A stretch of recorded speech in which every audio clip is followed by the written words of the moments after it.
Hello guys! So, ang topic natin for today, eto, mga iniisip ng lalaki kapag kayo ay nasa S. So, kung gusto mong malaman ang mga ito, panoorin mo ito.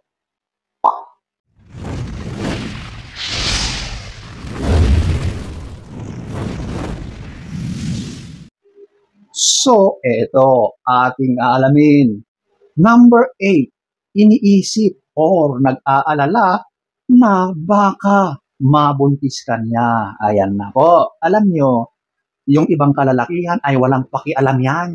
Basta banat lang ng banat, tira ng tira, sabog kung sabog, sige lang ng sige. Okay? Kapag nadisgrasya, ayan na, naglalako na sila. O, di ba? Maraming ganyan. Pero may mga ilang kalalakihan na nag-aalala sila. Ayaw nila na maging careless, di ba? Baka nagiging makusok kayo at hindi na kayo nakakapaggamit ng mga proteksyon. Kaya iniisip niya, nag-aalala siya, naku, baka kung ano ang kahihinatnan nitong ginagawa natin. O, di ba? So yung mga ganyang iniisip ng lalaki, valid yan. Nangyayari din yan talaga kapag kayo ay nasa ganyang action. Okay? So ayan po, ang number 8. Number 7, nag-aalala siya, baka may makakita sa inyong dalawa. So yan ang mga galawan ng mga baguhan, okay?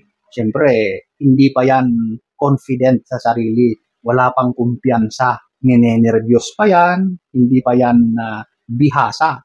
Kasi yung mga bihasa at mga expert, kahit alam nila na may nakatingin or may nagboboso, tuloy-tuloy lang yan, okay? Walang pakialam sa mga distractions. Pero ang mga baguhan, nag-aalala sila na baka may mga mata na nakatingin sa kanila. Number 7.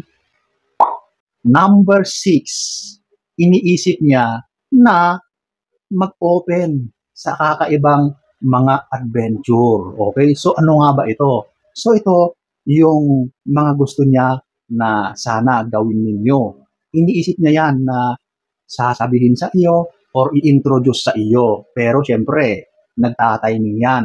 Ayaw niya na mabigla ka. Kaya yun ay tumatakbo pa lang sa kanyang isipan. Syempre, kapag nagkakaigihan na, umiinit na yung ginagawa ninyo, ayan na, ini-incorporate na niya ng dahan-dahan yung mga moves, mga galaw na kanyang gustong gawin sa iyo. Okay? So, dinadahan-dahan niya yan para hindi ka mabigla, okay? Iniisip na niya yan nung umpisa pa. So, ayan po, ang number 6. Number 5, ito, yung iniisip niya kung nagugustuhan mo ba ang kanyang ginagawa. Oo, alam nyo, ang mga lalaki, since karamihan ay gusto nila talaga na ibigay yung kanilang best, na mapasaya ang kanilang partner.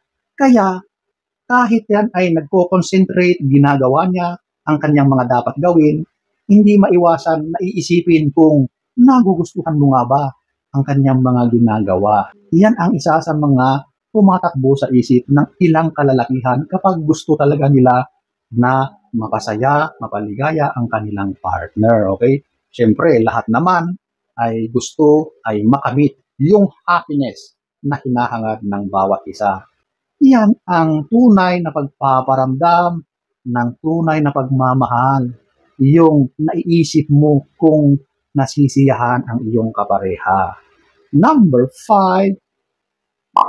Number 4. Eto, iniisip niya ang pagkontrol niya sa kanyang sarili.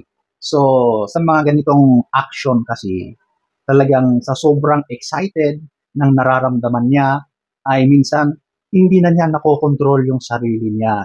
Minsan, bigla-bigla na lang, yun pala ay tapos na. Kaya iniisip na niya kung paano i-control yung kanyang bugso na nararamdaman.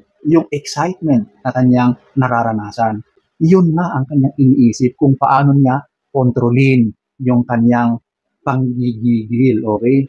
Kasi maraming kalalakihan talaga sa ganitong aspeto ay hirap i-control yung kanilang nararamdaman kapag nakasalang na sa aksyon.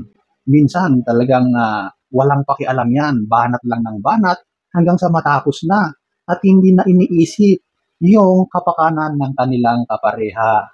So ayan po, ang number 4. Number 3, ito yung iniisip niya yung kaligayahan or kasiyahan na maipaparanas niya sa iyo.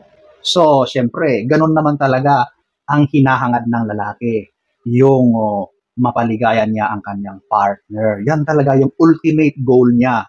Secondary na lang yung sarili niya. Whoops! Pero hindi lahat ng lalaki ay ganyan. Kasi may mga kalalakihan na walang pakialam sa kanilang partner. Pansariling kaligayahan lang ang kanilang hinahangad or ginagawa. Pagkatapos na nila, wala na, tapos na. Pero karamihan ng lalaki ay mas mahalaga yung kapakanan ng kanilang partner. At iyan ang kanyang iniisip. Nakafocus siya kung paano kanya paliligayahin. Okay? So, sa mga lalaki na mahusay at alam ang ginagawa, ito yung tumatakbo sa kanilang isipan. Yung kung paano niya maipaparanas sa iyo ang happiness mo. Number 3. Number 2, eto, iniisip niya yung itsura niya. Lahat yata tayo, lalong-lalo na kapag bago ay nagiging conscious tayo sa itsura natin. Lalong-lalo na kapag alam mo yung itsura natin kapag tayo ay walang damit, di ba? At ang lalaki, nako-conscious yan sa kanyang sarili. Kung okay kaya ang kanyang itsura, hindi ba nakakahiya ang kanyang katawan? So ang mga yan ay naiisip ng lalaki. Iniisip pa niya kung kaakit-akit ba siya sa iyong paningin. Kung okay lang ba ang kanyang mga galaw. Minsan ay talagang nakakaapekto rin sa kanyang performance. Kasi yung focus na ng kanyang isip ay nakatuon na mismo sa sarili niya. Sa halip na dapat ay sa kanyang partner, nakafocus. Di ba? So, paano na niya magagawa ng maayos yung dapat niyang gawin para mapasaya ang kanyang partner? So, nagiging distraction yon yung mga tumatakbo sa kanyang isipan. Okay? So, ayan po, ang number 2. Number 1, ito, yung nag-aalala yan or iniisip niya yung responsibility na maaring maging kaakibat ng inyong ginagawa kapag nagka-disgrasya, kapag nabuo ang inyong mga ginagawa, okay? So, sa halip na mag-i-enjoy yan, ay medyo kung ano-ano na ang tumatakbo sa isipan niya. May mga ganyang lalaki na hindi na makapag-concentrate dahil iniisip na niya yung responsibility na kaakibat ng kanyang ginagawa, di ba? Siyempre, kapag na-disgrasya nga naman yan, nako, alam mo na meron ka ng pananagutan dyan. At kaya siya nag-aalala, iniisip, maaring hindi pa siya handa. Okay? Pero sa panahon ngayon, wala yan. Banat lang ng banat, di ba?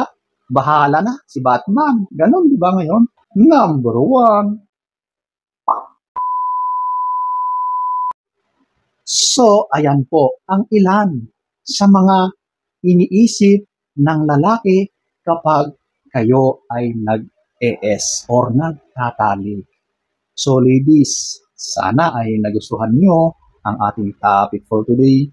Next story time. Don't forget to subscribe.